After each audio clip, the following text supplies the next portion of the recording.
Good afternoon, everyone, and welcome to this fifth and penultimate session in Marsh's Cyber Risk Masterclass sessions, identifying your top cybersecurity risks. My name is Samuel Rogers. I'm a managing principal in Marsh's cyber insurance practice based in Melbourne. Joining me today for what I hope will be a lively and informative discussion are two senior colleagues from Marsh's Risk Consulting division. Firstly, we have Reid Sawyer, joining today from Chicago. Reid is a managing director at Marsh, heading our emerging risk group, and is also Marsh's US cyber consulting leader. Prior to his current role, Reid joined JLT in 2015 as senior vice president after a 22-year career in the US Army, during which he deployed to Iraq, Afghanistan, Africa, and Latin America while serving in special operations forces. Reid actively advises numerous senior government, industry leaders and boards with particular emphasis on cyber, geopolitical and strategic risk advisory. Reid's professional experience is extensive and includes currently serving as a member of the New York City Fire Department's Terrorism Task Force, providing subject matter expertise on resiliency, preparedness and cyber issues for senior leaders in New York City. And serving on the University of Chicago's project on Security and Threats Advisory Board from 2016 to 2019.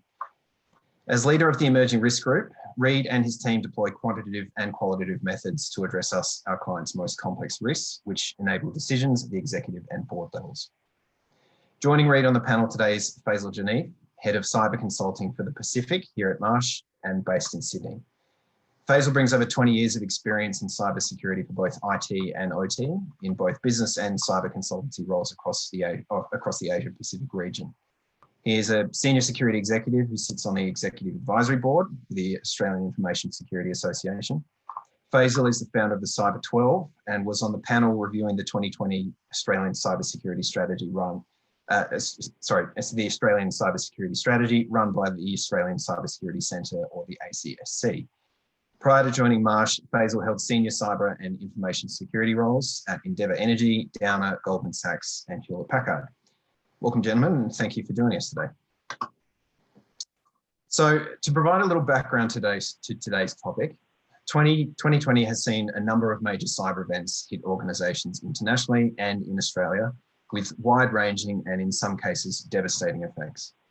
The consequences to a business from a major cyber event can be varied and often difficult to predict, affecting various components of a business's operations and administrative functions, seizing up critical systems and bringing the business to a standstill, while also compromising critical and often confidential data.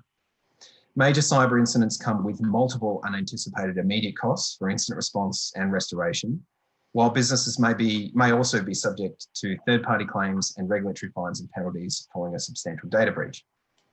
The flow-on effects to supply chains can be substantial, and then there are more nebulous considerations such as loss of customer confidence and reputational harm. As technology becomes increasingly intertwined with the everyday operation of most businesses, many businesses are now seeking to better understand how they specifically are exposed to cyber risk and what a cyber incident might mean for them. And then the follow-up question becomes how they can prepare for what will only become a growing exposure into the future. So to assist us in working through what is obviously a very large and varied topic, today's session will be broken into 4 sections, which are aligned with the overarching theme of the Cyber Masterclass series. So firstly, we'll be discussing the concept of understanding this risk. So we will work through some of the considerations which managers should have when assessing cyber risk, including the use of traditional and non-traditional risk management techniques. Secondly, we'll be looking at measuring the risk, where we'll provide some guidance on how to put cyber risk into a financial context, how to place it alongside other risks within your risk management framework. Thirdly, we'll look at steps for effective management of the risk, where we'll provide an overview of how to discuss cyber risk at board level, as well as some of the techniques that can be employed to put a plan in place to better manage your organisation's cyber risk. And then finally, an additional topic, planning for the future, where we'll discuss some considerations around the use of emerging technologies, understanding where you are now versus where you want to be, and how risk managers can factor cyber risk management into their strategic planning. Now, for today's attendees, please note that this session is designed to be interactive. So please, if any of today's topics do provoke a question for you, please feel free to include it in the Q&A function of the Zoom session, and we'll answer it live at the end of each section. There will also be a short time for Q&A at the end of the session, and we'll also be running some live polling throughout the session as well. So to commence here, looking at understanding the risk, I thought I would ask a very broad question of today's attendees, a version of which often appears in surveys of senior executives around cyber risk. So today's polling question, please respond to the following statement. We have a comprehensive understanding of how a cyber incident would affect our organization. 5 choices here: strongly agree, agree, neither agree nor disagree, disagree, or strongly disagree. So if you could take a second just to complete this, we'll give it about 15 seconds. It's a fairly broad question to start off the discussion.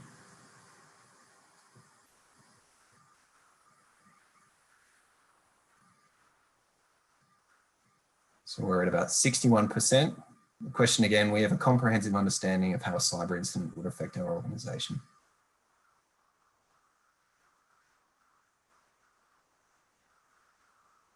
Okay. So that's an interesting outcome there. We've got a 59% agree outcome in that most attendees seem to have a fairly strong understanding of how a cyber incident would affect our organization. And that probably actually goes against what a lot of surveys would actually say around this particular risk. So can I ask all the attendees just to close that sharing poll results? We don't have the ability to close it here ourselves, so just click on the X at the top of the polling box. So just to provide some context here, a couple of statistics are from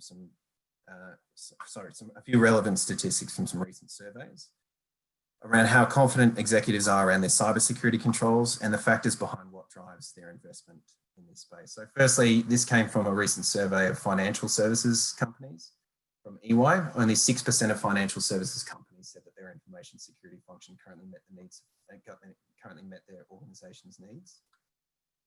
And as well as that, 87%, from another recent survey, 87% of boards and C-suites said they lacked confidence in cybersecurity measures.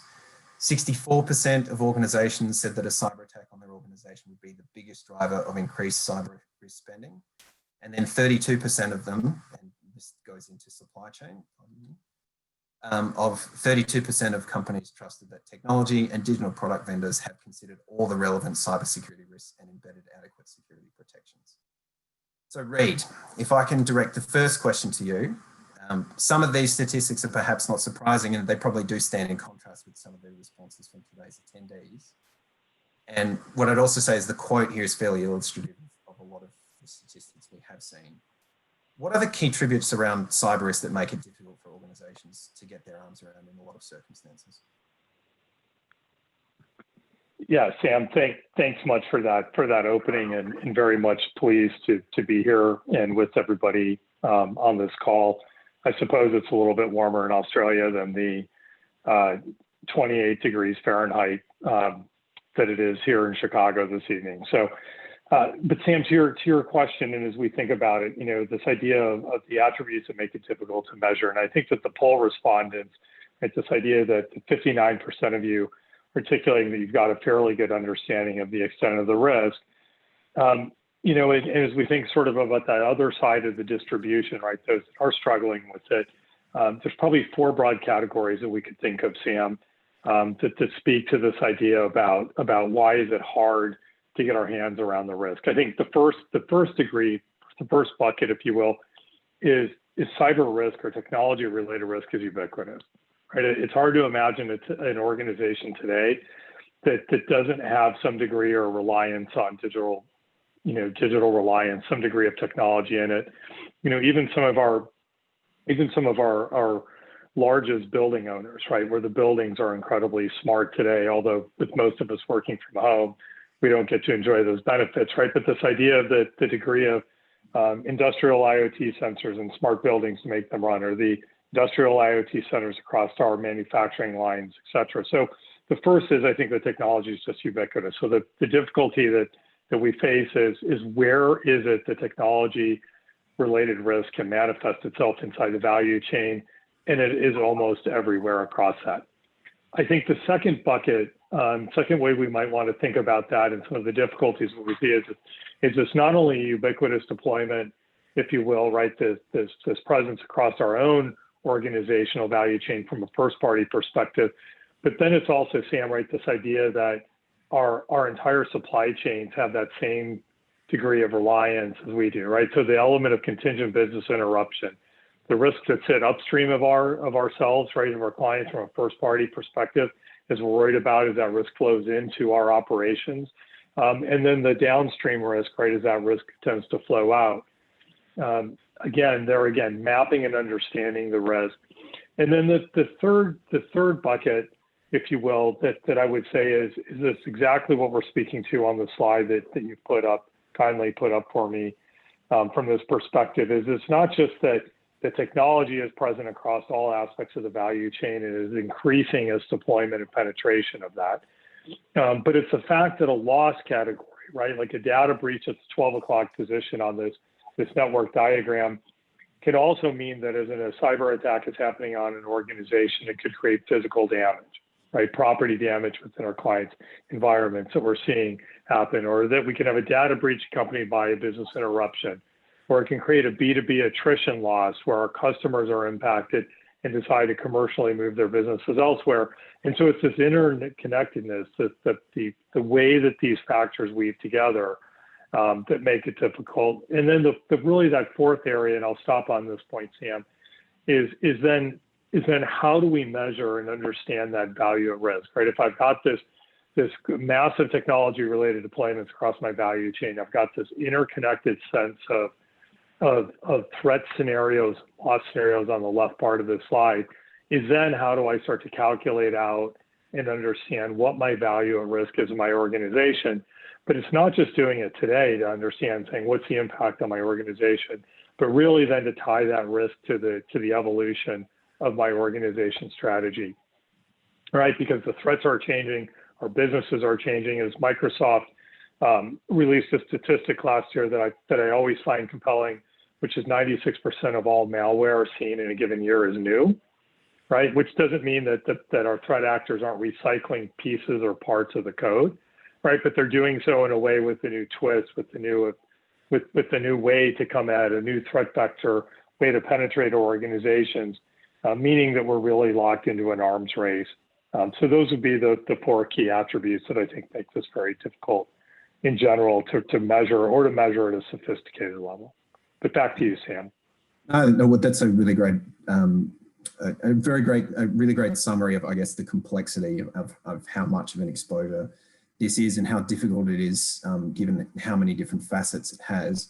I guess from a starting point, then, Reid, I guess the question becomes, if a client comes to you and says, give me some assistance in getting my head around this particular risk, what is your starting point when you're speaking to a client? Where do you, when you look at their overall posture, where do you start with them? Sorry, 7 months into this pandemic and I still can't figure out how to take myself off of mute. So I think that the starting point, Sam, is to us, it comes down to two dimensions, right? The first that's critical is looking at taking a technology related risk. And in fact, you know, when Marsh and Microsoft paired last year to do a survey on this, still better than 3/4 of the organizations globally reported that they see cyber risk as being owned by the CISO and her team, right? From that perspective, right? Owned by CISO, CIO, CTO, whatever the variant is within the organization. But the starting point for us is let's put it through the lens of a business, right? The commercial risk of the organization, and start to think about that from a financial impact perspective. What are the financial KPIs, whether that's revenue, whether that's EPS impact or EBITDA impact? How is it that the business is measuring the risk at the CFO, at the audit committee level?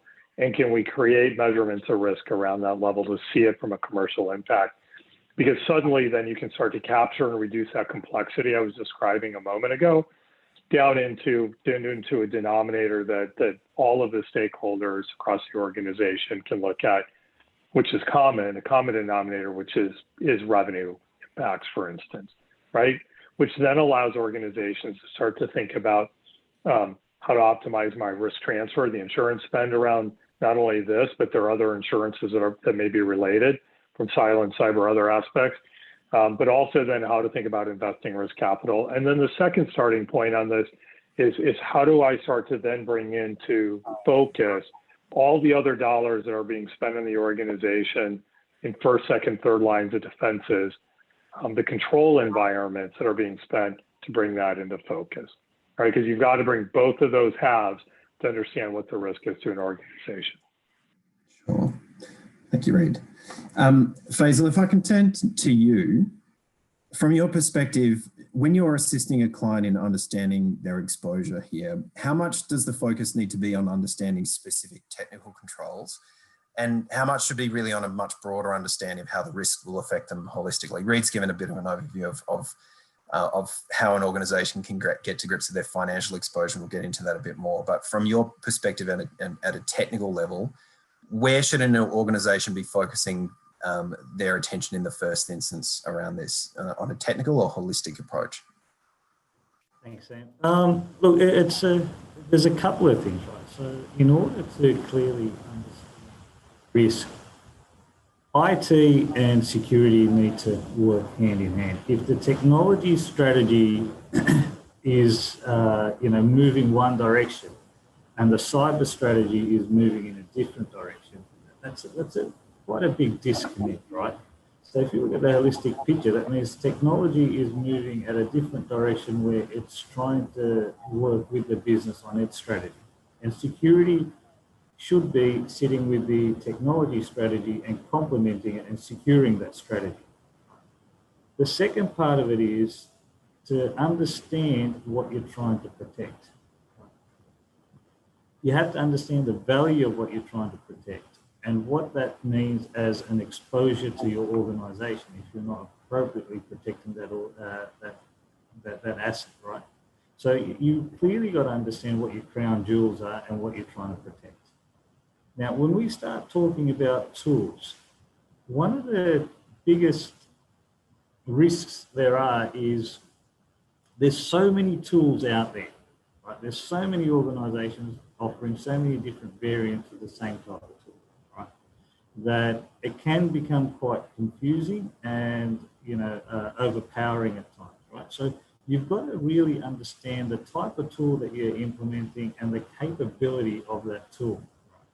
To give you a good example, so let's take firewalls, for instance, right? So some organizations have a single firewall, some organizations have a double firewall, right? But regardless, if you're moving from one firewall to the other, and as a part of that project, whether you're running it yourself or you're using a vendor or your MSP provider is doing it, you need to have a rule review process in place, right? So if you don't have that, then you can't just take one brand's firewall's rules and lift and shift onto another, right? It's not going to work.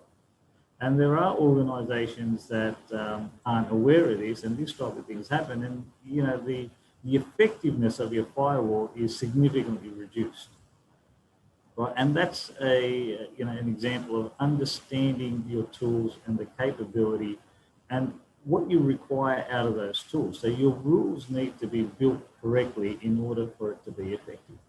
It's the same as, the risk of, your sensitive information, right? Your sensitive documents, your sensitive information. A lot of companies implement DLP, right? And they also implement data classification as a part of it.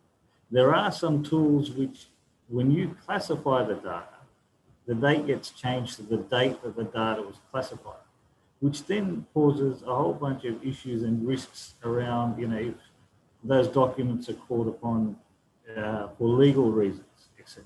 Right? The dates on them has been changed. So then there's a lot of risk around, your contractual obligations, etc. So you have to have a look at both how you look at risk in cyber holistically and what the technical controls that you have in place, how they really impact, and do you understand what you're doing in that space? That's a good response, thank you. Many of the attendees on this call have an understanding of, I guess, more traditional risk management techniques. that are proven in understanding the likelihood and consequences of more traditional forms of risk. Faisal, can I get your thoughts on how useful those techniques are for managing, are for measuring cyber risks, and any methods risk managers can use to modify familiar techniques to measure unfamiliar challenges, bearing in mind what you've just said as well? Yeah, so if you look at cyber risk, right, so cyber is quite complicated, right? People talk about cyber risk. How do you manage cyber risk? Well, there's different parts of security, right? So security is broken into many parts. And to give you an example, you have your firewalls, you have your endpoints, you have your security operations centers, your security incident event management, your vendor management, penetration testing, and even down to end of life and end of service hardware, right? So these all are security risks if not managed properly, right? So you have to work out with what your risk appetite is and which one of these risks, pose the biggest vulnerability and is the easiest to exploit, right? You have to understand each risk in order to gain that holistic picture, right? Then you're able to start to monitor the risk environment, and look at your data assets and understand what's transgressing in the environment. Now you're able to ensure that your organization has a current risk plan, right? You're able to provide cyber training and enforce the security protocols that's required in order to appropriately handle those risks. Okay, so is there a particular framework that you recommend in that circumstance to kind of assist in focusing on what your key and most particular exposure would be? So if you have a look at the NIST framework, right, it's made up of identify, protect, detect, respond, and recover, right? The ISO 27001 is broken into a number of controls, right? So, if you have, as an example, as a part of the whole ISO 27001, you have your operation security, which is broken up into, then under that falls your operational procedures, your malware, your backing up of systems, etc. Right? So both the NIST and the ISO 27001, when implementing, it requires organizations to customize and tailor it to their respective organizations. It's easy to say we follow NIST or our policy is based on the ISO 27001. However, when you're building the underlying documentation, right, and then you're implementing these controls, you have to do that effectively and within your organization, right, with continuous monitoring. That is the hardest part, right? Also, in my opinion, implementation of ISMS will assist in providing a more effective way of managing the risk through people, technology, and processes. If you look at some of the key benefits of ISMS when implemented and appropriately run, because a lot of organizations might implement ISMS and then just leave it, right? And then, the tool's not doing anything. It's just sitting there idle. It's not effective. You can tick the box here, we have ISMS, but then, it's not working. It's like having a car that's broken down, sitting in the front yard. You have got a car, but is it working? No, right? Because an effective ISMS implementation and within your organization, it assists the organizations in protecting availability, integrity, and confidentiality of your data. It secures your information. It assists you in responding to threats. And, we are in a changing environment, and it allows you to centrally manage the risk framework. Thanks. Rita, I saw you nodding along to some of what Faisal was saying there. Do you have anything more that you want to add just from a management framework perspective, given your experience, especially in the military? Is there anything that we can learn in the civilian space from a military perspective around how this risk is managed there? Yeah, Sam and I'm in violent agreement with everything that Faisal's saying. I think that the framework that ends up being chosen by an organization has to be the right framework for them, and it has to be fit for purpose, right? So whether that's I'm using NIST, or I'm using ISO, or I'm using CIS top 20, wherever it may be, right? But picking the one that's fit for purpose. And then two, right, to also then provide traceability for the organization from the IT function through the internal audit function, right, through the risk management function, and ultimately to the board and the audit committee. But frameworks have to inform us as to something bigger, right? They have to guide decisions, and they've got to be postured to help leaders make risk decisions about it.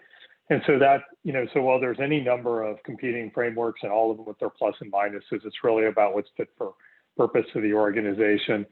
And then I think that the only other thing is it's got to be a living framework, so that people in different parts of the organization are employing it where it fits for them, right? Risk can't just be managed as a compliance exercise with an audit, either by the IT team or the risk team or an internal audit or your external auditors twice a year. It's got to be, right, it's how do I build this into my decision-making processes around the risks I'm undertaking as a business from those perspectives.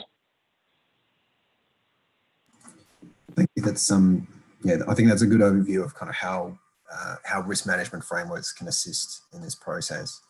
I might just pivot slightly then, Reid, and just talk to you around some of the other, I guess, more difficult to predict components around cyber risk, in particular third-party related components. The slide that you've kindly provided here kind of gives a breakdown of the understanding of value at risk. And I think what's quite interesting here is, I guess, really this part here, third-party impacts, regulatory and civil liabilities, and B2B and B2C impacts. So I guess my question around the exposure to claims for liability due to breach of PII or other confidential corporate information and potential regulatory exposure, as well as the damage to reputation resulting from a breach. What steps can risk managers take to understand their organization's exposure here around these kind of more nebulous exposures, especially in Australia, where the legal landscape for privacy liability may not be as well developed as in other territories? Yeah, it's an interesting question as you start to think about it. I mean, I think that the first element is we start to think about it from a data privacy perspective is that as much as the regulatory regimes globally are aligning on the definitions around what privacy means and what the standards are, there's still really an acceleration of divergence. Right. It's interesting. We were interviewing the chief privacy officer of one of the largest U.S. technology companies the other night, and asking her a question related to the Australia landscape, and asking her actually to walk us globally as to how she sees the landscape moving forward. And of course, the U.S. has its own share of problems with multiple 50 different states with somewhat different standards. California's new privacy regime, which is coming into force, everybody's been adopted and has gotten used to GDPR from the European. But the one part that she said, and I thought that it was very interesting, we asked the question, we said, outside of the US, where is it that you're most concerned about as an international business? And she single-handedly, without hesitation, said Australia. And it was interesting. And I said, well, I'm going to share your quote with this group here, forthcoming in a few nights our time anyway, from that perspective. And her comment to this was that, and I think this was really kind of at the heart of part of your question, right? That she likened this to where the U.S. regulators were after sort of the 2009 financial crash here in the United States. And so not only are we seeing divergence globally, but right, the competition within the different regulatory bodies within some countries, right, is complicating. I think the other pieces that we need to be concerned about, which are pressing everybody, is the requirements for onshoring data or onshoring processes for companies that are extending beyond the boundaries of Australia, right? Your international clients, Sam. right? I mean, this is only going to further complicate it about how you think about the impact of a data privacy breach in different jurisdictions and what the impact for that is. And oftentimes we tend to think about it, right? We tend to ask what's the question of that liability, that downstream liability from a data breach, right? It's sort of at the very heart of your question that you asked, right? That the claims for liability, and we want to measure it in a cost per record because we feel certain, right? If it's $4.50 per record, I can buck it, right? I've got a degree of certainty from that categorization. But what we're starting to find is that those impacts, right? Those liabilities are extending beyond even the way that we think of the transferable space of this risk into the retained. And in some of these jurisdictions, in fact, in dealing with some of our clients who were looking at different jurisdictions, geographies in Asia, the risk of the data breach wasn't the fines and the regulatory regimes and the penalties, but it was a political risk, right? A revoking their license or concession to operate in that territory, right? Or a change in the taxation structure. And suddenly, all of a sudden, we're taking one class of insurable risks around a data breach and the forensic remediations that we all rely on, right? The integrity of the data. And now we're talking about what's the political risk that's created from this. So I think there's a couple points here. One is that the complications of those downstream liabilities are only increasing, and that we need to be have a much wider, as risk leaders, as risk managers, have a much wider aperture than necessarily what's the cost of a data breach, number one. Number two, this divergence of the regulatory regimes, as much as there are common elements, are just continuing to cause, as I'm sure our colleagues here on the call with us, right, are living very in somewhat emotional and painful state on a day-to-day basis.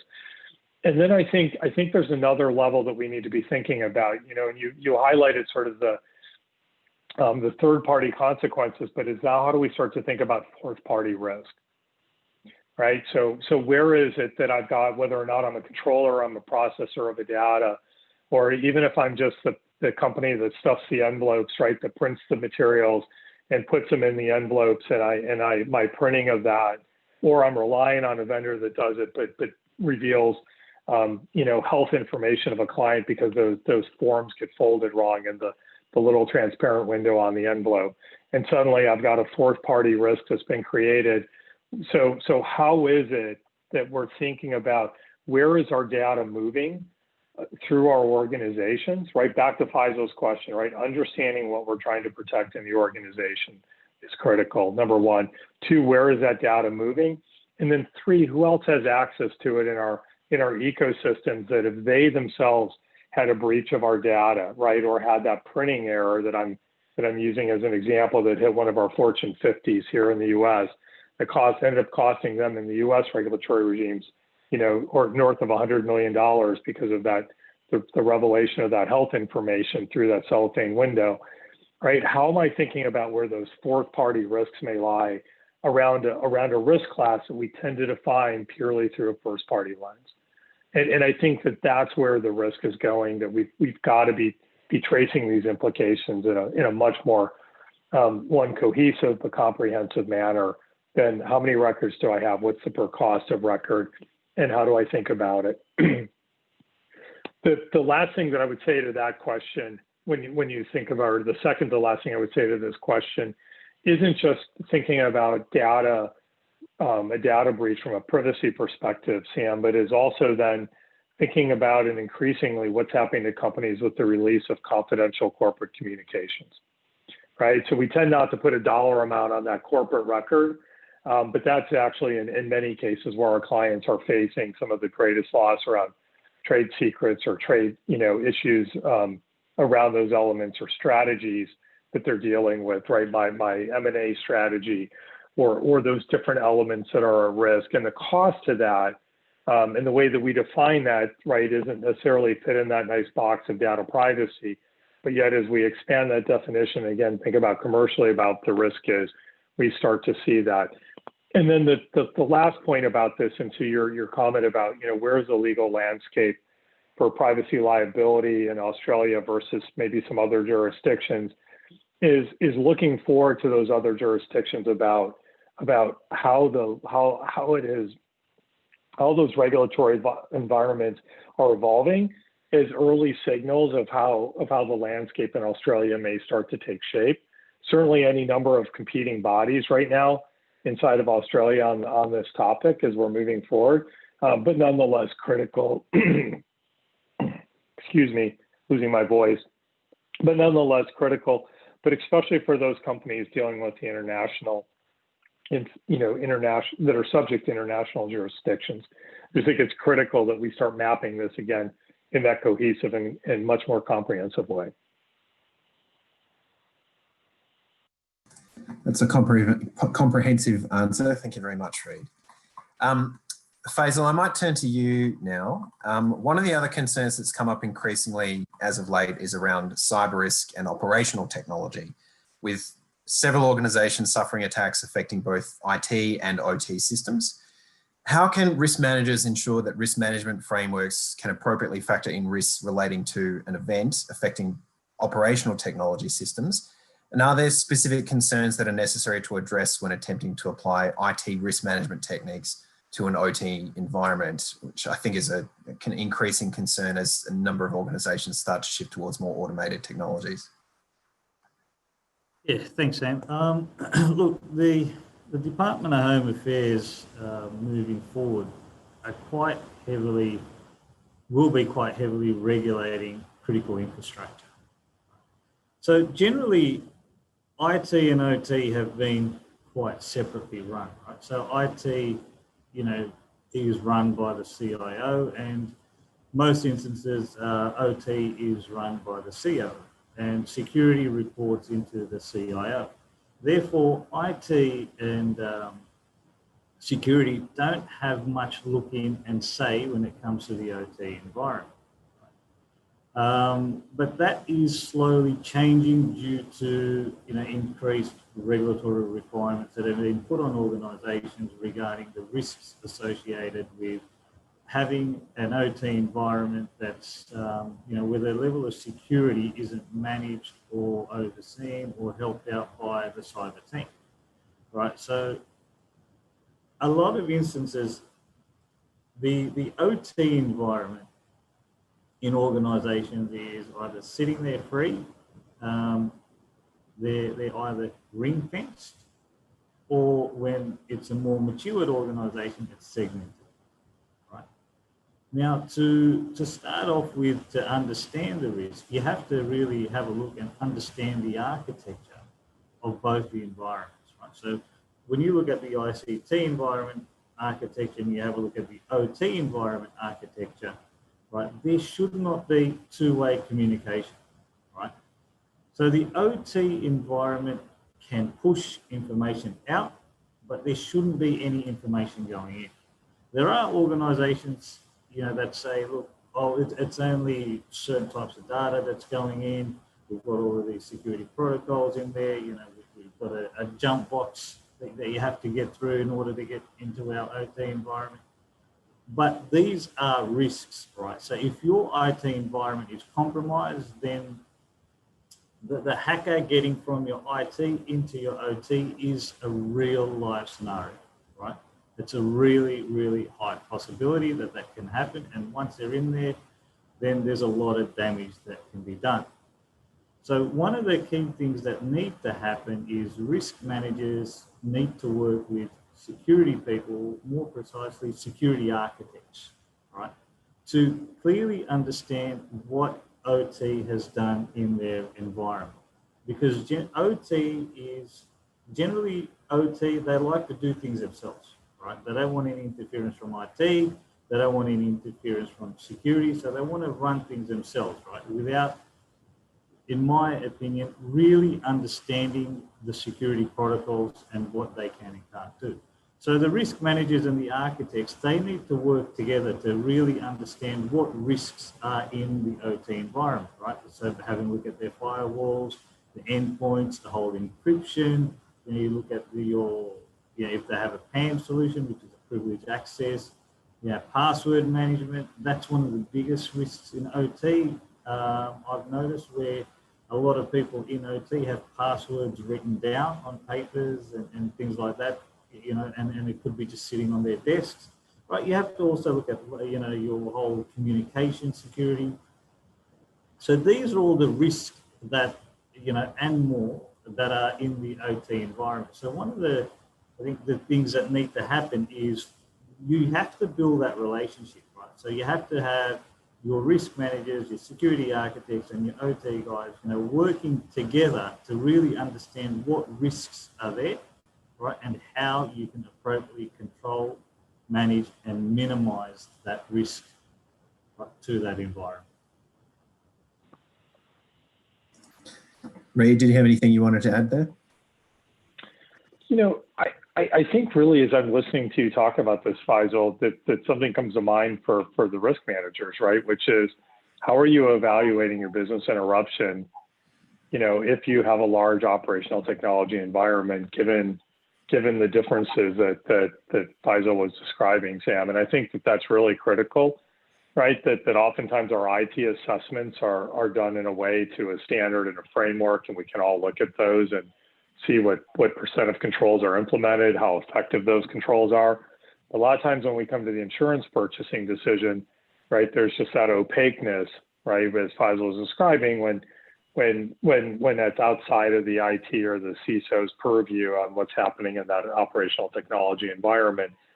So when I think about business interruption on logistics or manufacturing, right, mining operations, where all that kind of technology sits, I think a lot harder to get your arms around, rather than we've got a lot better understanding or easier ways to understand that. So I think it really suggests we've got to take some harder looks at BI from that perspective, as well as start to think about PD damage, property damage resulting from operational technology attacks, in which we're seeing about 15% of the time now, right? And so now we've got that gaps in.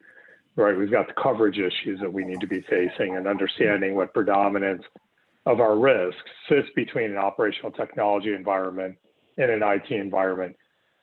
A question that we don't hear a lot in renewal strategy meetings, that we probably need to be having those types of conversations with our clients to be helping them think about these issues a little bit more comprehensively. Well, thanks, Reid. It sounds to me like this, the increasing use of operational technology, and especially automated technology, ties into strategy a bit, and we've got a separate section towards the end of today's session where we can talk through that. One final question for you both in the understand category of today's session. I just wonder if we can speak quickly about supply chain risk, and Reid, you've kindly supplied a slide here on this particular topic. So can I speak around supply chain risk, and particularly technology supply chains? We've run a whole other session on supply chain risk, but I think it does factor into our discussion here as well. Many organizations have now become, to a large degree, dependent on cloud-based solutions. The cloud obviously offers a lot of benefits around scale, availability, cost, and security, but it also involves handing responsibility for a large portion of your operating infrastructure to another organization, whose processes you might have limited oversight of, and in a number of circumstances will have limited recourse against under contract. So how can risk managers get to grips with the different risk profile that reliance on the cloud presents? Reid, I might go to you first, if that's okay. Yeah, I think that it's a pressing question, right? Is the efficiencies and the scales, economies of scale, Sam, as our clients are looking at, right, the movement, whether it's to AWS, Google, Microsoft, or right other cloud providers from those perspectives, and it is a lot of risk, right? So what's my business interruption? Again, right, it's one of those things that when we've watched Amazon Web Services, when their S3 buckets went down, they had a major outage, right? It can create a lot of issues for our clients where they don't necessarily have control over those environments. So I think as we start to think about those risks, maybe there's two ways that we can address it. One is how do I evaluate the likelihood and the severity of those events back to my same traditional risk classes? Because whether or not my data is sitting on-prem storage, right, within my own four walls, I had a different set of risks than if it's sitting in somebody else's four walls. But the outcomes of those are really the same. So then the questions that I want to be asking and understanding is, all right, if I'm the risk manager and thinking about from an insurance perspective, or if I'm at the board level, the questions I want to be asking is, how good is my security team at understanding the requirements around a cloud-based environment if for the last 10 years or 20 years they've been physical on-prem storage, right? It's a different skill set. It's understanding the requirements differently and how they're configured. And then I want to understand then, are we putting all of our eggs into one basket? Is everything sitting with Amazon, or do I have a hybrid solution where some of maybe my crown jewels, as Faisal put it, right, are sitting right in my on-prem storage, right, that I'm still maintaining some control over? Or am I even splitting that between different cloud servers? And these are the questions I think that risk managers are going to have to, I think they are comfortable with, and that we need to be continuing to press in our organizations more is to think about the implications if I'm using one or multiple cloud providers. If I'm using one cloud provider, how is my data stored? So again, I think about the frequency and the likelihood that I have a breach or I have a network interruption for this. And so it's a different way of viewing supply chain risk, Sam, right? It's really kind of asking the question now, what's my technology supply chain risk? And how do I start to understand that as an impact on my operations and start to think about it? And at the same time that there's risks with moving in that direction, right, there's a lot of rewards that can come from it, because now all of a sudden, right, we can be outsourcing those types of operations to people that do it full time and how we configure it. But again, those contractual indemnities that we see at the largest cloud providers, right, that can put a lot, right, that means our clients are owning almost the entirety of that risk as you start to think about what happens in, through those loss scenarios, number one. And number two, I think that it causes us to start to think about and force ourselves to ask, are there different loss scenarios now that I've moved to the cloud environment that I need to be testing both against my policy language, but also against the retained risk that I've either chosen not to transfer or that is non-transferable in the current marketplace. Thanks, Reid. Faisal, do you have anything you wanted to add there from your perspective?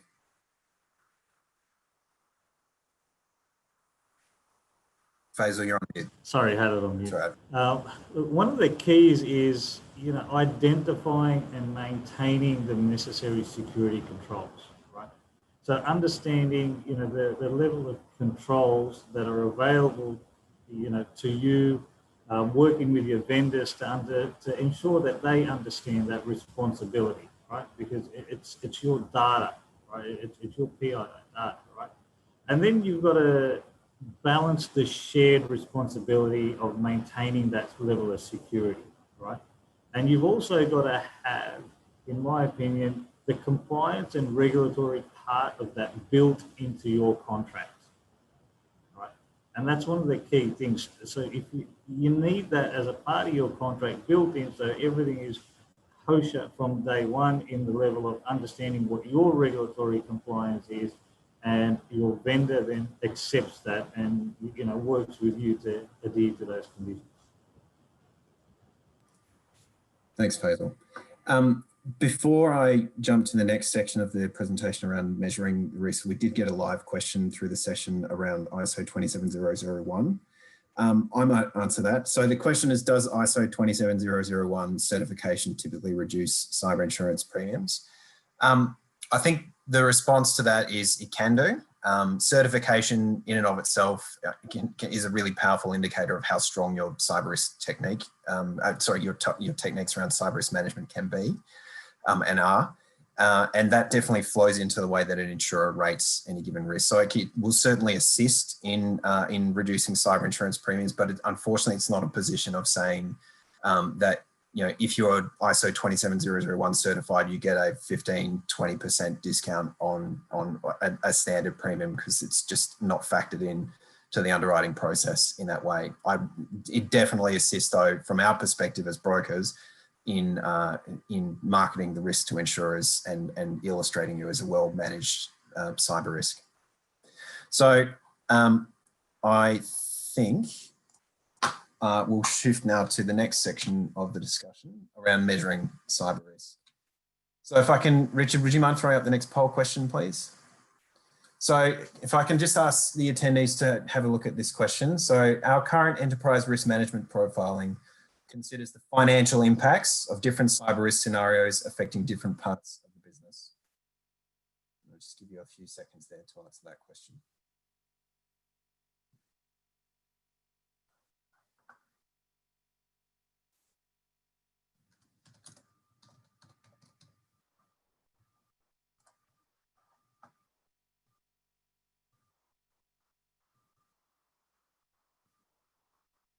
Okay, it's looking at a fairly interesting split there. So, still everyone on the call seems to have a fairly confident understanding of their approach here, and we've got 38% agree, but we've also got 31% at neither agree nor disagree, and 23% disagree. So it's an interesting outcome there. Thanks, Richard. Again, if I can ask everyone to click on the X on the top of that box to clear it from the screen. Reid, I'll move to the next section. So that gives some guidance into, we've just given some guidance into how organisations can better understand what a cyber event might look like for them. I think the more challenging question here, and one we receive regularly, is in understanding potential financial impact. As this ultimately is what guides investment decisions, including technical controls and broader structural decisions around cyber risk, not to mention insurance around insurance purchasing. So Reid, for most organisations, this question is not as simple as saying, if we were to suffer a ransomware attack, it's going to cost us X. In fact, the financial impact is likely to turn on a number of different factors within each individual business. So one of the topics I've heard you speak to previously is the idea of mapping the trajectory of cyber risk through a particular organisation and identifying financial impacts as a result of that. So can I ask you to provide some detail on what you mean by that and how the process can assist in determining the value at risk from a cyber event? Yeah, certainly, Sam. And if I start to go along on this, because you know that I have no hobby and think about cyber risk quantification all the time, make sure that you please interject and stop me on this point. Taskmaster. We've still got about 40 minutes of the session left, so please go ahead. Perfect. So Sam, one of the ways that I think that we need to approach this again is, and a lot of our clients are starting to do this or have already done this, which is we've got to move past the how many records do I have times, multiplying the number of records times the cost per record to come up with the value at risk, right? This is really about how do I think about measuring resiliency in my organization first and foremost. And when we take the example, that you gave, just even of a ransomware effect, right? When we think about the cost of the extortion demand, the business interruption that may have come about from the loss of access to systems, right? The loss of confidence that maybe the organization has with some of its suppliers. We're noticing that it can take up to 6 quarters after a cyber attack before the costs are fully realized or absorbed, right? So you've got this bucket of sort of direct costs that we tend to think about as the first party. We talk about third party liabilities, but we're seeing this tail event, right? Where these costs, the indirect costs are stretching even as long as another year or 4 quarters onto that before systems are fully remediated. All of the extra expenses are happening. And I kind of go back to the statistic that you shared at the top of the presentation. If I remember it right, it was that 64% of organizations said that they make improvements to their architecture or their posture after they've been attacked, right? Which means that generally we have an idea of what our vulnerabilities are, but it's when it becomes an imperative that we tend to fight the last war, right? It's the problem with all of our militaries is we prepare to fight the last war. We make the investments after something's happened. So what does that mean, and how do we think about this resiliency, and how do we measure financial impacts, to the heart of your question? I think it's really kind of takes 2 parts, Sam. One is we've got to take a value chain approach in thinking about the shocks across the value chain of the organization, right? And you're going to hear me say that time and time again as we're going through this conversation, but it's really, where does a shock event happen? Because the volatility of an event in one part of our organization is going to differ from another. So for instance, if I think of a large financial institution, right, a cyber interruption or an attack that interrupts consumer lending is going to have a different impact on their business than it is if it hits on their business and their B2B platform, or where they're transacting business, or where they're trying to clear or settle from that perspective. Similarly, right, different types of an attack, right, a data breach versus a network interruption are going to pose different types of volatility. So one, I think we want to look at the value chain, right? I want to lay the organization out and think about that upstream contingent business interruption, understand what's happening inside the walls of my organization, and then thinking about and tracing those impacts as far downstream as I can, and then test those using a scenario-based approach to get our hands around these types of issues, number one, right? So that way that we're coming up with clearly defined business-related scenarios and tying those, as it says on the slide, to financial KPIs the rest of our organization is using. So we're measuring risk in a way that our other teams would, number one. I think the second dynamic of this, about mapping the trajectory through that organization and determining the value of risk is this. I don't think it's sufficient any longer to say, what would my risk be if I measured it today?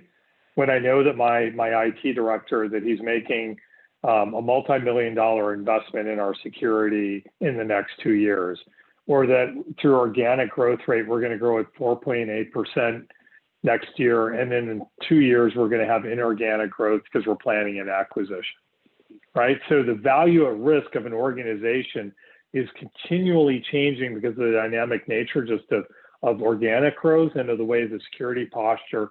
So what that really suggests to us, Sam, is we've got to take a multi-year focus, right? We've got to measure risk over time. What's my risk today? What's my risk next year? And then discount that back in net present value terms to be thinking about how my risk profile is evolving over time, so that we're starting to do something very central, which is aligning risk of the organization to the strategy of that organization. And that does a couple things, right? Optimizes risk spend, helps us think about how to posture ourselves with the insurance markets and how I want to design my program today, but posturing myself tomorrow, especially as the liability markets are hardening, right? Where do I want to get comfortable, get my insurers comfortable with my risk? Your answer to that ISO question a few minutes ago, right? I don't want to wait for 2 years if I know my company's moving into the crypto space, but I'm having that. I want to start to have that conversation today because my liabilities are going to change in the next couple of years. And so I think that quantitative approach to measuring risk, much like FP&A would, right? Much like our finance teams are creating financial forecasts for end of year performance. Why can't we do the same around risk and create risk forecasts in out year terms? And so as we're moving closer to that time horizon, be asking ourselves the question of which forecast is going to be more accurate and how is that going to help me communicate my risk to the markets better, position my risk for budgets within my companies and my audit committees better, and then really be able to have a handle on how that risk is changing over time. That's a detailed answer, Reid, and it's, from a practical perspective, I'm sure there's a lot of practical considerations that go into putting something like that together. Faisal, if I can turn to you then, and bearing what Reid has just said with regards to understanding the financial exposure that ties into cyber risk. I guess taking it back to a more straightforward and easier to, a simple step-by-step approach, how can a client go about mapping cyber exposure to a pre-existing enterprising risk matrix that helps identify financial exposures here? How effective do you think that process will be in providing some guidance around the financial impact, given the multi-level approach that Reid has just outlined as well? So thanks, Reid. That was carrying on and trying to complement what Reid has said. It can be quite difficult in terms of putting a dollar figure, right? But one of the key things is for the cyber guys and the risk guys to work together. Collaboration is the key, right? And I really do stress that, because the two teams, their thought pattern and what they do, there are similarities, but there's a lot of differences, right? So the cyber guys need to work with the risk managers, right, to clearly understand, right, what the risk in security looks like, right? So you need to work together to be able to map out the scenarios, to understand the impacts, right, on two fronts, right? One, without any controls, and what the impacts looks like with the controls, right? And then you need to work with the risk managers in order to appropriately then map that against the organization's risk matrix, right? And that will give you a level of understanding on the financial and reputational impact. Right? It's not going to give you a specific dollar figure that, if we have, a crypto attack that's 10 million, but it will give you an indication of the financial impact. It's interesting you mentioned reputation there. My next question was going to be around the non-direct financial impacts. I suspect that, given, if an organization can go through the work that Reed's outlined there around business interruption, it might be a bit more straightforward to get to grips with what that might look like for an organization. But when we're looking at non-direct financial impacts like reputational harm and potential future costs from lost revenue due to reputational damage, how can an organization seek to put dollar figures on those kinds of exposures? Because reputational harm in particular is something that we get a lot of questions about. Well, and it's a difficult spot to put a dollar figure on that, right? So if you look at it comes down to the recovery capability of the organization as well, right? So in the event of an incident, right, when we're looking at mapping out the risks, right, if you have a really good incident response plan, if you have that capability to recover quickly, if you have that capability to get your comms out quickly, if you have that capability to get your forensics on quickly, right, the impact to your organization is going to be minimized by you having managed a lot of these risks around you. So therefore, the reputational impact would be minimized. Therefore, the financial impact to your organization will be minimized. Okay, thanks, Faisal. And it's good timing. We're just about to jump into the next step around management. I've just got one question in here. I'll just take 1 second. Okay, that's a good question. So in using scenario analysis as a measure for cyber risk exposure, do you have any tips on validating the assumptions used for these forecasting and testing models? Reed, do you have any thoughts on that? Yeah, I think there's a couple, right? And I think that the easiest way when you're asking yourself about the assumptions, right, is first to think everybody realizes that all models are wrong and some are useful, right? So our models are only going to be as accurate as those assumption sets are.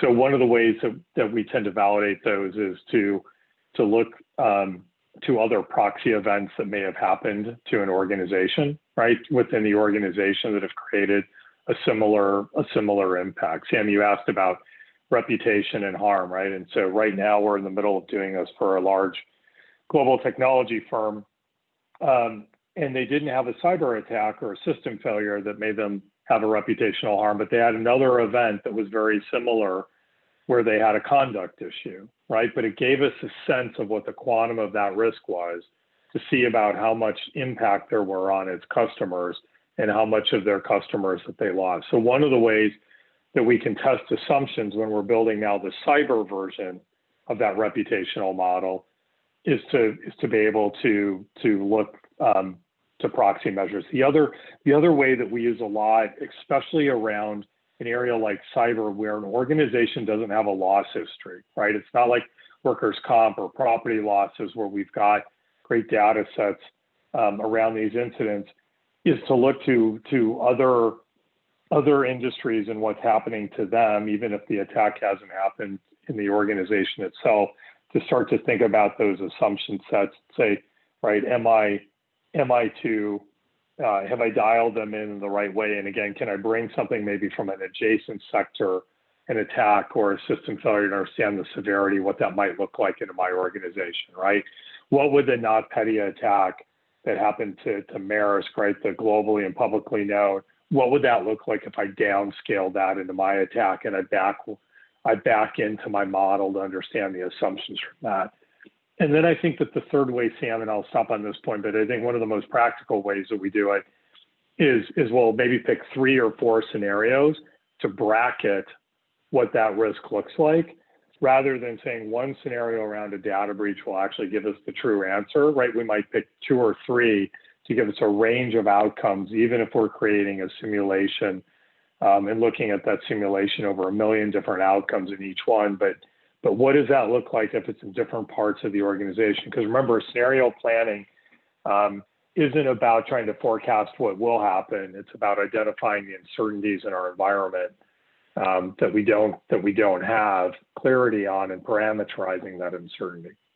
So picking multiple scenarios to test on one environment is a great way to tell if the assumption sets I'm using are more or less valid, and then we can change those dials to do so. It's a comprehensive response. Thank you. I'll turn now to the third part of our risk management triangle here around management. So steps around effective management of cyber risk. So once the work has been done to better understand how a cyber event would affect an organization and what the likely financial ramifications might be, the next question is, what steps do risk managers need to take in order to better control and mitigate this growing exposure? This obviously involves investment in specific technical controls and in ensuring appropriate insurance arrangements are in place. From a broader perspective, though, this also involves addressing an organization's risk culture and ensuring that the right conversations are happening in the right places to ensure that the whole organization is attuned to the exposure.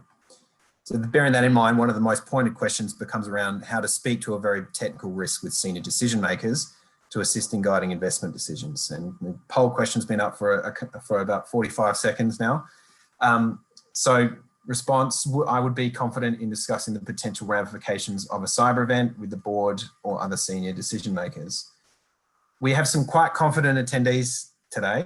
54% are coming out at agree, and the rest are hovering around 13 to 15%. It's actually really, really positive to see these responses today. So it's a good outcome. Reid, I might turn to you. For those who may not necessarily be that comfortable here, what are some tips that you'd recommend for risk managers to use in discussing what can be seen as a quite technical exposure with the board and other key decision makers and getting effective engagement? How can risk managers determine which metrics to focus on when discussing the exposure?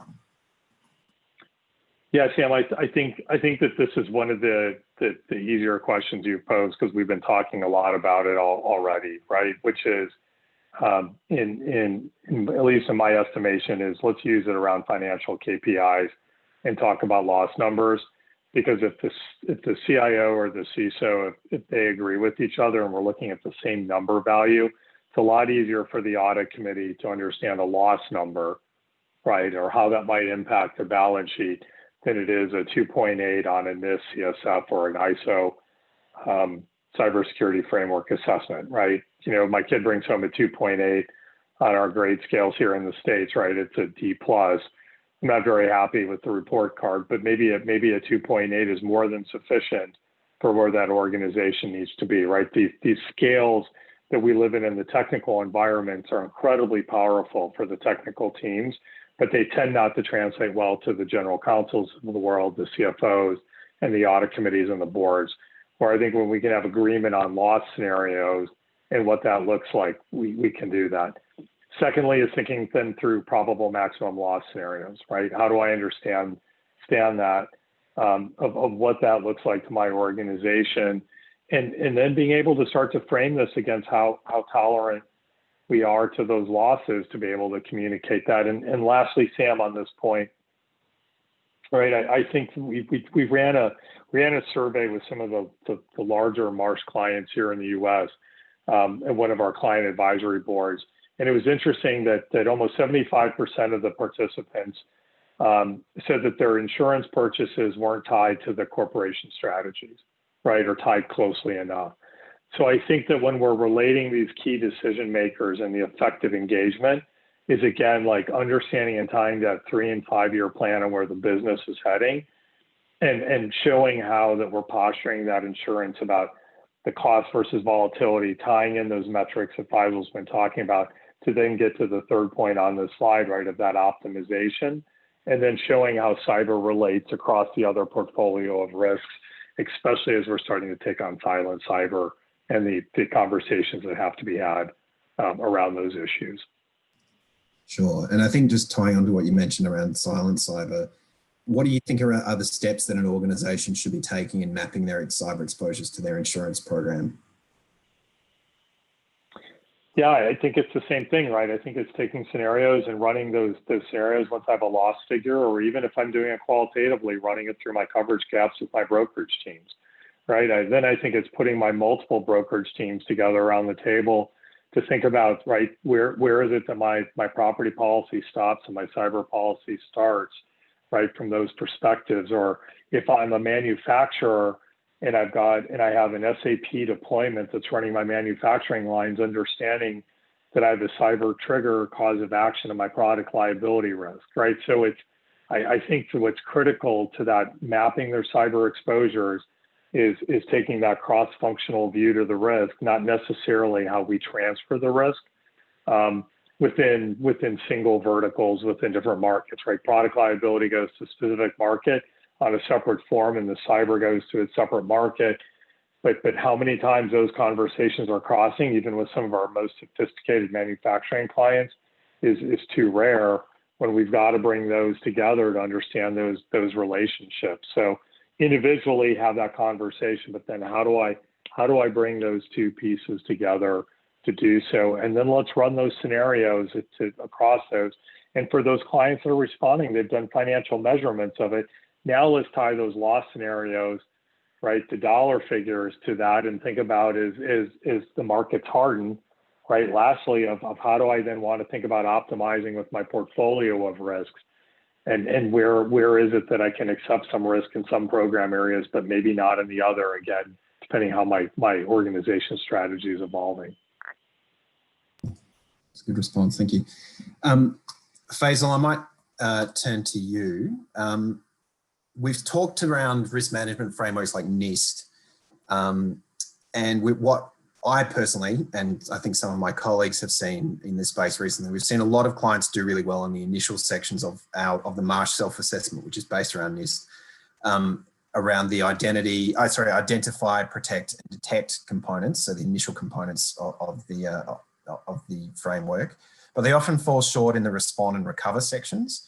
Now, we've spoken around this a little bit, but Faisal, from your experience, firstly, how well are Australian organisations equipped to respond and recover from a cyber incident, given what you've seen in your career?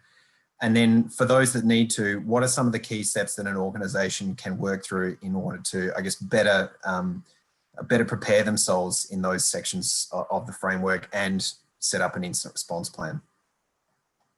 Yeah, so the first part of your question, how well would organisations in Australia be able to respond?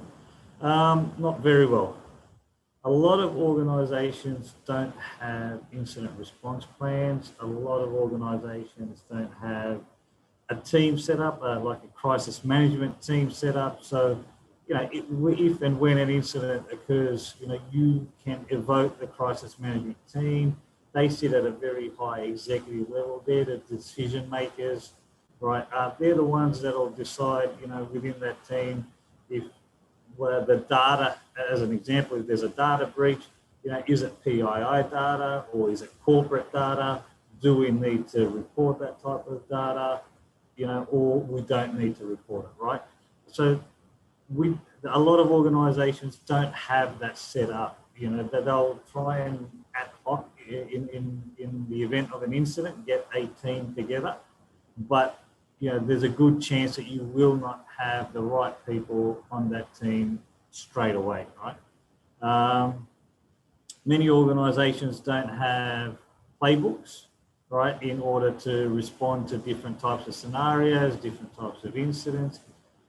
If they do, majority of them have never done a tabletop exercise.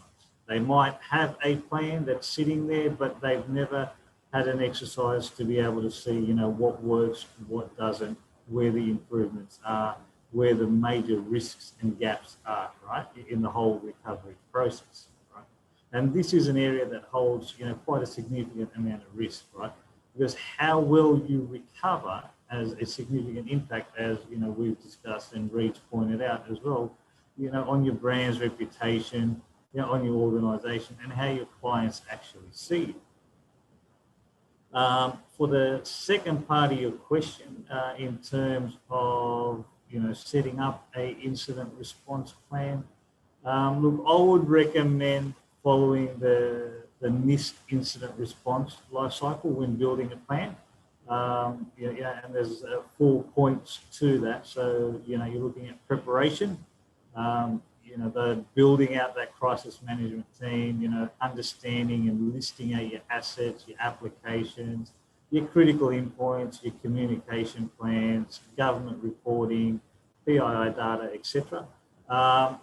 Then the second part of it is detection and analysis, you know, where you're information gathering, you know, you're trying to determine and understand what the entry point are, and, you know, the whole breadth of what the breach is, right? So how far you've been infiltrated. Then you're going to move down to containment, eradication, and recovery, right? So this is what you need to do in able to stop the bleeding, so to speak, right? So what are the efforts that need to be done? You know, how do you remove the threat? You know, make sure that you're working with forensics and make sure that you know which vendors that you need to work with in this space, right? And then, you know, you've got your post-incident activity to really understand what happened, what went wrong, and what are the lessons learned, etc.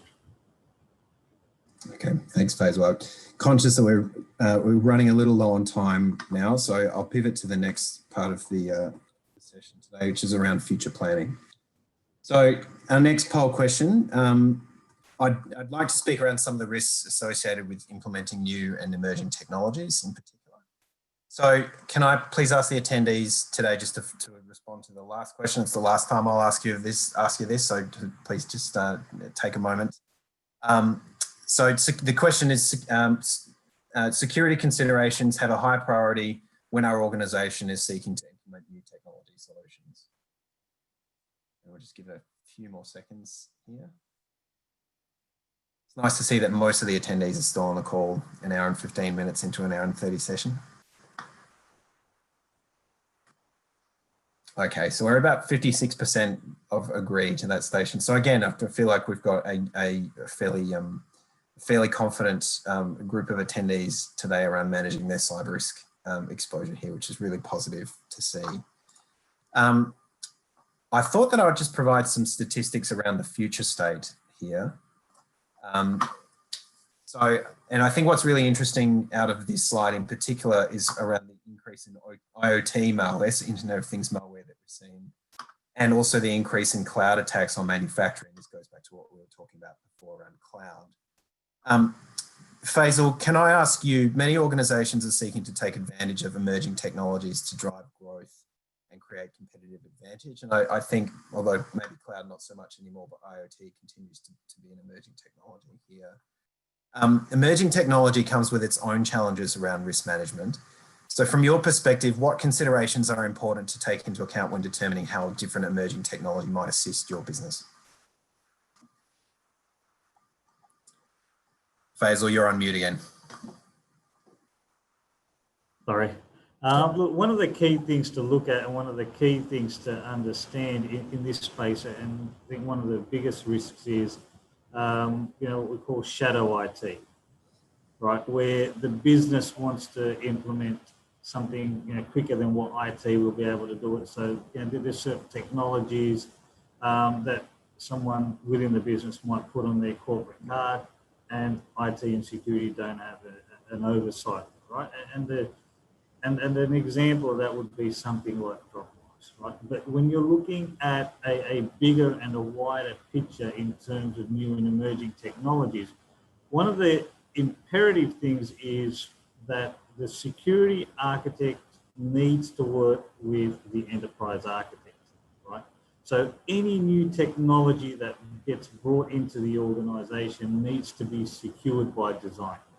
There should be a whole process in place where this critical step, has to be as a part of the whole process and not to be missed, right? Because if IT goes and implements new technologies without any security oversight or implementation in it, right, that's a massive risk to the organization, right? We don't have an understanding of, exactly the types of malware or the types of vices that can actually infiltrate the new technology, right? So having a process like an architectural review board in place for new and emerging technologies where the chief architect and the solutions architect and the security architect all are together in terms of building that capability, building that architecture, and building that solution for the business, right, with security really embedded in that process. So good and comprehensive response. Reid, turning to yourself, as organisations are continuing to implement new technologies here and establish new strategies for continuing to grow in an increasingly technologically driven business landscape, what are some steps that an organisation can take to ensure they're factoring cyber risk into their decision-making process and leveraging good risk management to help set strategy into the future? And I think what we're talking about here is what you mentioned before around connecting risk and strategy. Yeah, and Sam, with this audience, right, it's clear that we've got some organizations and participants, right, that are in sophisticated risk frameworks, given some of the polling that we've been seeing tonight, which is phenomenal and heartwarming, because usually we see the opposite end of the spectrum, right? Too oftentimes. What I might challenge though in this sense is a lot of this new types of technology isn't a device. It may be software or it might be a platform, and a lot of that falls outside of the purview, oftentimes, of even the CISO. So for instance, right, finance units or procurement units that are putting in robotics process automation, right, or into their contracts, right, or as we're using natural language processing around our contracts databases, or our clients that are relying on Salesforce, not from a CRM perspective, but because they have their Einstein platform, where you can rent their AI and ML tools that you then configure. I think it's incumbent on us to start asking questions like, who owns the liabilities in these cases, especially when a lot of these emerging technologies sit outside of the ownership of the firm, right? If I'm running an AI tool because that other firm can do it better, like Salesforce, right? From that perspective, how do we think about who owns those liabilities and where is it that's coming? And a lot of times that's not the next widget. It's not getting put in the sandbox to check the code, right? It becomes sort of that much more of the business owner decision, putting these technologies, these software applications in place that are really going to be shifting the device. I think the other piece, and we've already talked about it a little bit about, the steps you can take, is coming back to these questions about, in healthcare, right? The average hospital bed in the United States now, right, has 10 connected care devices tied to that hospital bed, right? A hospital is now a technological corporation, and we're thinking about medical malpractice risk coming from technology failures, right? So again, it's this constant approach, I think, of taking a stress testing framework and asking ourselves, what are the questions in this new, as you put it, I believe you've framed it anyway, this technology-driven business landscape. So those are the ways that I might think about it from that perspective. Thank you very much, Reid. So look, that pretty much comes to the end of our prepared question set here. Shortly, I'll ask you both to provide the attendees with 3 or 4 quick wins that they can take away today. But I just thought I'd open it up to the attendees to send through any general Q&As at this point. We do have a question on the statistics that we provided out here regarding email losses. The question is, do we have any Australian statistics? Sorry, Faisal, I'm not sure if you have any thoughts on any data that you know around that tied to Australian statistics. I can certainly take it away and see if we've got anything to hand, but I can't think of anything that immediately comes to mind. I don't have anything on hand right at the very moment. No worries. All right. Yeah, what we might do, we'll look to come back to that question separately if that's acceptable. Can I ask the attendees? Reid, did you want to answer this one? Sorry, I was just only because I'm a huge Australia fan. Was looking at one of your government sites talking about 132 million in losses in a single business year. So a fraction of what we're seeing in the U.S., but still significant. And I think that what we're seeing in the U.S. is sort of, you know, a year to 2 years out, right? Scaling that appropriately from what you're going to be seeing with Australia businesses, right? It is the next wave that's coming. And so maybe we're the canary in the coal mine, if you will. Faisal, does that line up with, I guess, your understanding of where Australia sits in the cyber risk continuum compared to other territories, especially the United States? Do we normally kind of sit a few years behind trends internationally? It depends. You know, there's different levels of maturity in different organisations and different industries. In some organisations and industries, yes, we are behind. But then, you know, if you look at certain industries, certain organisations, you know, we are pretty close or on par. Okay. All right. I'll just give the attendees one last chance to answer any additional questions on the Q&A before I throw to our panelists for 3 or 4 quick wins and wrap up the session. Any questions? Okay. All right. Well, look, thank you both very much for attending. You've provided us with a lot to consider today. I guess to end on a positive note, could I ask you both to provide 3 or 4, I guess, quick wins that today's attendees can take away and implement relatively straightforwardly to commence the work of getting to grips with their cyber exposures here? Faisal, I might turn to you first, if that's okay. Definitely. Look, I would suggest, you know, make sure that, you know, your enterprise architects and your security architects work closely together. You know, and there's a massive risk in that space where there's a disconnect, and, you know, the technology, whether it's, you know, business, new and emerging type technologies, whether they're coming out, ensure that there's that level of collaboration. Really understand the risks associated with your OT environment. I mean, that's a major risk at the moment, and there's a lot of regulatory requirements coming up. So that's one thing for organisations to try and, you know, get a grip on in really understanding, you know, the difference between the ICT and the OT environment. No worries. Thanks, Faisal. Reid, anything from you at this point? Yeah, I think I might kind of summarize it in 3 points, Sam. The first is stress test those risks across your policies, right? Let's think about how if we change the word from cyber to technology, how does that start to impact all of my policy areas? And then how am I measuring my retained risk? Number 2, right, is what are the new ways I can start to be thinking about financing that risk, right, within the different market mechanisms that we've been kind of alluding to in some of the other sessions moved to.